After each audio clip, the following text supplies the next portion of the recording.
Hello everyone, কেমন আছো তোমরা সবাই? আশা করছি সকলে ভালো আছো, আমিও ভালো আছি। দেখতে পাচ্ছ এখানে কড়াই আলু হচ্ছে, ভাজা হচ্ছে। এখানে ফ্রাই প্যান বসিয়ে দিয়েছি, গরম হয়ে গেছে। ভেজে নেব মাছ। এখানে আজকে আমি নিয়ে এসেছি কাতলা মাছ। কাতলা মাছে নুন হলুদ ভালো করে মাখিয়ে রেখে দিয়েছি। এবার এটাকে ভেজে নেব। তো দিয়ে দিলাম প্যানে মাছ। এবার মাছগুলোকে আমি ভালো করে ভেজে নেব। এই উচ্ছেটার মধ্যে আমি দিয়ে দিচ্ছি এই যে কুচিয়ে রাখা পেঁয়াজ আর 4টে কাঁচা লঙ্কা। তোমরা এরকম করে বাড়িতে একবার ট্রাই করে দেখো, ভালো লাগবে। দিয়ে এবার এটাকে ভালো করে ভেজে নেব। আর এইদিকে তো আমার মাছটা ভাজা হচ্ছে। দেখো এরকম নরম নরম করে আমি আলু পেঁয়াজ উচ্ছে কাঁচা লঙ্কাটাকে ভেজে নিয়েছি। তোমরা এরকমভাবে ট্রাই করবে। আর এখানে আমি বসিয়ে দিয়েছি বেগুন ভাজাটা।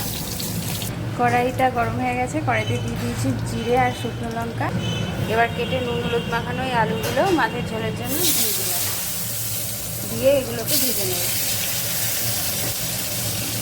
এখানে আমি মাছের ঝোলের মশলাটা করে নিয়েছি। এর মধ্যে আছে আদা, টমেটো, জিরে আর ধনে। এবারে আমি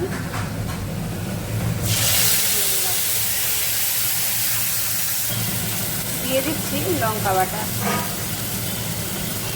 একই সাথে দিয়ে দেবো লবণ আর হলুদটা। হলুদ, লবণ। এবার এটাকে ভালো করে কষিয়ে নেব। মাছের ঝোলটা আমার রেডি। ধনেপাতা কুচিয়ে দিয়ে দিয়েছি, এবার আমি নামিয়ে নেব। যে আমার কাতলা মাছের ঝোল ধনেপাতা দিয়ে রেডি। রেসিপিটা কেমন লাগলো অবশ্যই কমেন্টে জানিও। ভালো লাগলে লাইক কমেন্ট শেয়ার করো।